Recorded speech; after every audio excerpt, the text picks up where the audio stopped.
Hi everybody and welcome back to the Girly Girl Bookworm. So today I have a weekly wrap up for you, which I'm excited to share with you. I have 5 books to share with you, plus what I am currently reading, which is exciting.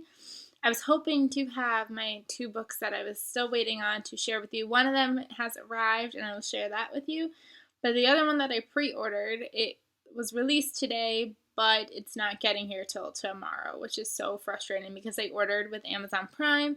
And usually when you order with Amazon Prime, you get it the day it's released, and I don't have it. So that's kind of frustrating, especially because I ordered it back in April. So kind of bummed, but that's okay. So I'm going to start with the book that I'm currently reading, and I'm currently reading Lucky by Jackie Collins. This is the second book in the Lucky Santangelo series. So now I just need to finish this one and finish the last one, and I have completed the series minus like the new book that she just came out with. But like then I could just start reading in order and not backwards, which is exciting. I'm 100 pages in. It's like 500 pages. So far, this one is slower than the other ones have been. Usually I could read about 100 pages in an hour.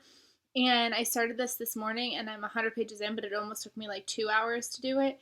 So I don't know if I'm just not in the mood for it or what's going on, but I'm going to try really hard to finish this today or tomorrow. Now I'm going to go in backwards order of the books that I read. So I read 2 books yesterday. So 2 books in one day. That was awesome.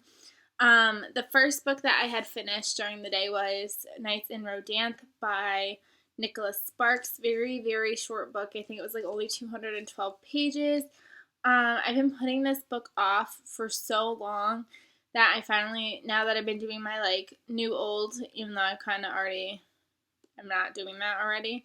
I was like, no, you need to pick this up and you need to read it. So I read it and I gave it about 3.5 stars. It's about this woman and this man. Like the whole preface is this woman, she's telling a story to her daughter because her daughter's husband passed away, and the daughter feels like the mom can't really relate to her because she was only divorced and it wasn't death kind of thing. And so the mom goes into this in-depth story about a night in like a weekend in Rodanthe, like 14 years prior, to like reconnect with her daughter. And I thought it was predictable. Insta love, you name it, the cliche was there. It was good though, like it was a decent book. It's just that kind of thing kind of irks me, which is why I gave it 3.5 stars. And then the second book I read was a book that just came in the mail yesterday. So literally, like I finished Nights in Rodanthe, and literally, like I took a shower, I did like things, I applied for more jobs and stuff, and then I picked up this book and I finished it. And that is Dangerous Boys by Abigail Hawes. And I'm so excited to have this like in my possession. I feel like I've said it like 50 times. I read Dangerous Girls, which is I think right here. Yeah, right there. Um, Last summer. I want to say it was last summer, and I loved it.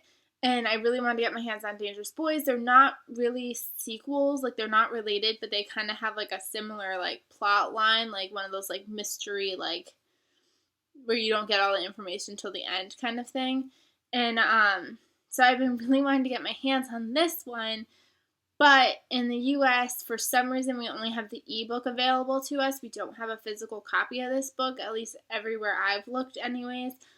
And Book Depository was selling this. So, like, this is, it's by Simon & Schuster, but it's like Simon & Schuster UK edition, I guess.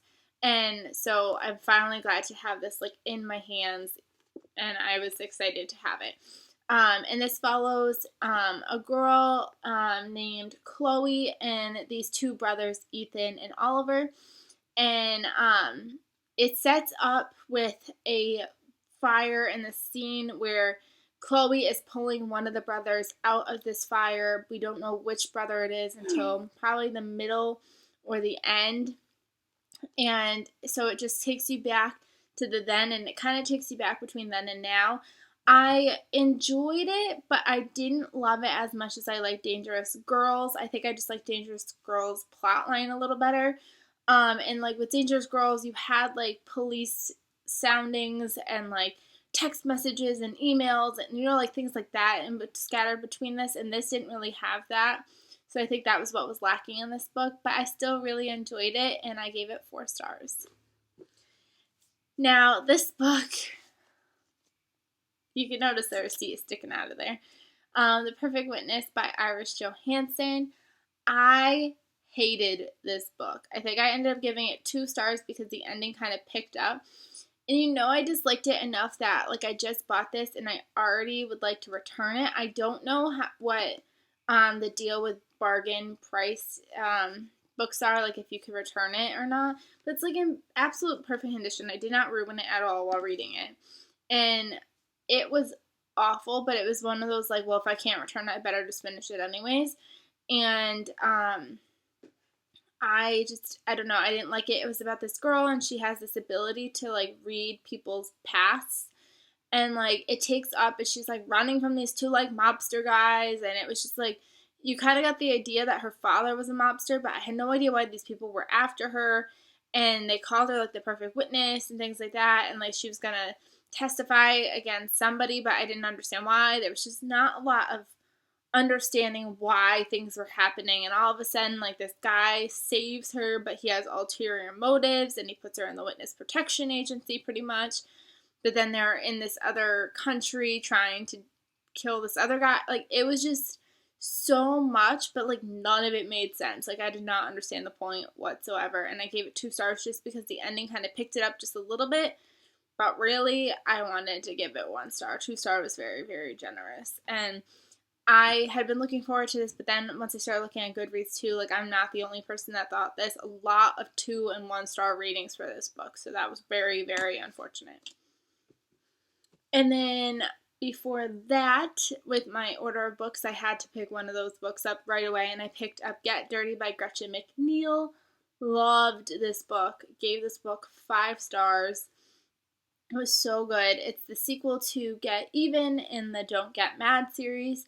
And I believe this is it. This should be the final one because somebody asked how many Don't Get Mad books are there going to be, and she said at least 2 for right now. And so I feel like we got our answers. They were completely solved in this. So I suspect this is the end, and I really enjoy the series. It's about these 4 girls, and they have this like Don't Get Mad club. They're friends that should not be friends, like the people that you wouldn't expect to be friends. So they're like secret friends, and they basically try to get back at the bullies. So like the bullies in their school, and they like secretly go after them. But then there's a murder, and it's tagged onto these girls like because there's a DGM sticker on it, so on the body, so then they're all after them without knowing it's them. So like all these things start transpiring and trying to find this murderer, and it was really good. And no, I'm not spoiling this one. I was recapping the first book, so like just telling you the premise. So really good series. I feel like this series is very underrated. I feel like Gretchen McNeil as an author is very underrated, and I would recommend this series to you. And the last book I have to wrap you up on is The Lady of the Rivers by Philippa Gregory. I finally finished this one as well. I gave this one 3 stars too, I believe. And it's interesting because it's not even like I hated the main character. I liked the main character. I hated all these like supplemental characters, like the king and queen of that time, and I just didn't like the circumstance, and they made like really silly, stupid decisions. Even though I understand it was probably historically accurate, that they probably did make these really stupid mistakes. But I don't know. The main character part was interesting. It's just everything else kind of dragged out. Philippa Gregory has a way of putting like 35 years into one book, which can drag out, and you either don't get a lot of information or you get too much information. It's hard to tell sometimes, like you either get either or. But I did like it because it is kind of a prequel to The White Queen, so I felt like I had some hope into the story. Like I didn't have to stress out too much when things were going like wrong because I kind of knew what the outcome was. So in that respect, it was a good read, and I am going to obviously continue on with the series because I own the next 2. So yeah. So those are the books that I read this past week, and let me know what you thought about any of those.